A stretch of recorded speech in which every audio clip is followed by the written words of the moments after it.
How do you run a successful meeting? We've all seen those funny online jokes about how this meeting could have been an email. We definitely agree.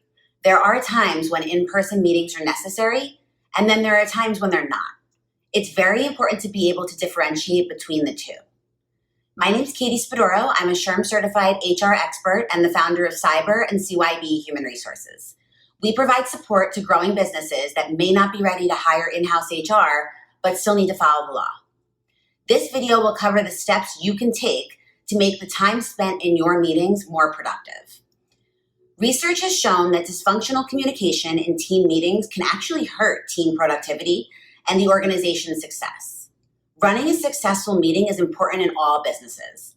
These are the steps that we typically take to make sure that our meetings are as productive as possible. Trust us, your employees will thank you for watching this video.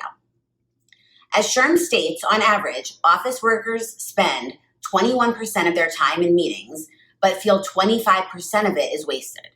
According to the results of a recent survey of 1,000 employees by Account Temps, one of the top complaints was that meetings are called to relay information that could have been communicated via email.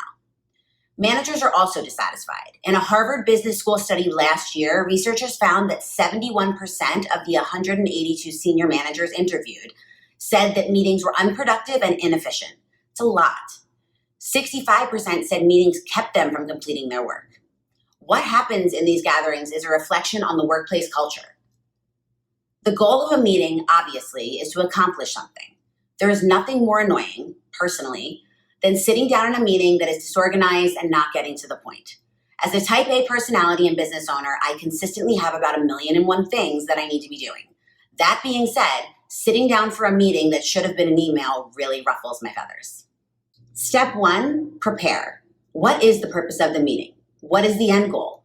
These are all things that must be decided before walking into the meeting in the first place. You can even walk in, and something I like to do is to write the question on a whiteboard or the point or whatever we're talking about. So if things start to get a little messy and chatty during the meeting, you can refocus the team on what we're here to do. As stated on SHRM, more prep time is typically devoted to senior level meetings compared to those held for individuals in lower level positions. Therefore, executive get-togethers are more effective because people take them more seriously.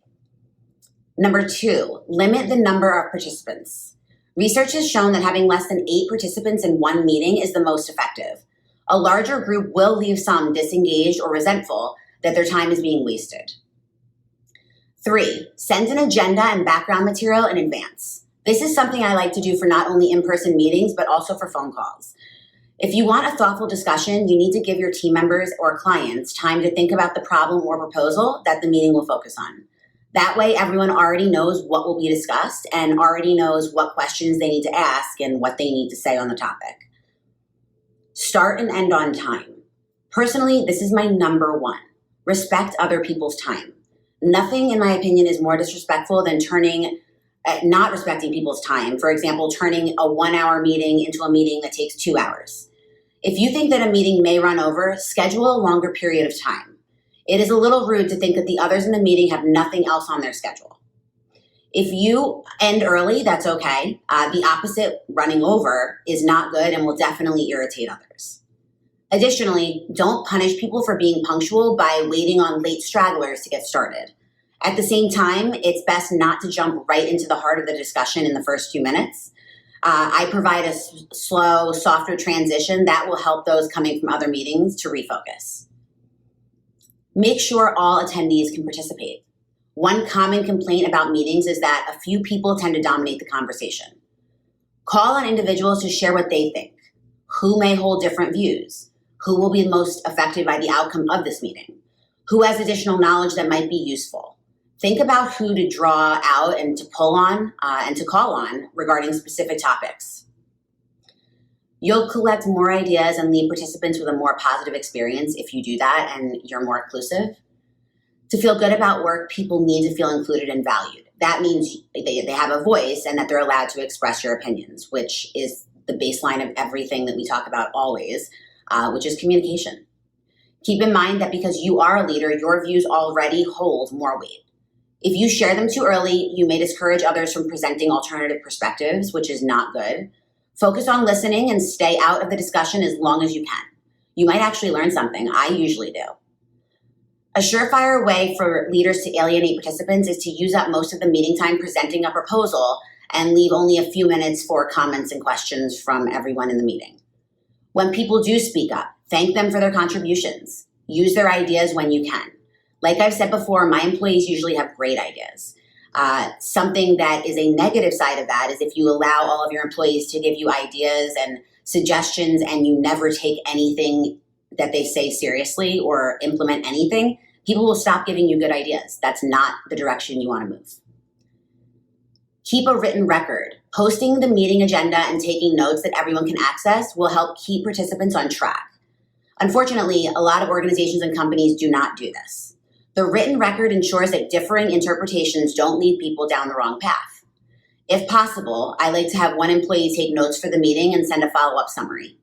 These notes should be clear and detailed with realistic deadlines. Are there clear steps to get there? If not, break a giant task into 5 specific steps. Work on them one at a time. Follow-up. This one is huge in management in general. If you watch any other of my videos, you'll know that. Something to consider is what percentage of the action items on your list that you presented actually get completed by the deadlines. If you don't achieve, say, 85%, the participants in the meeting, their sense of effectiveness will break down and they may disengage, which is how it's described on SHRM. Most groups complete just 50 to 60%. Whether you pay attention to them or not, meetings are in fact where your teams and your people are learning, and it shows them how to behave and what they should be doing.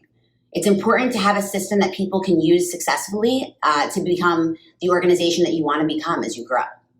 That's all that we have for you today on this topic.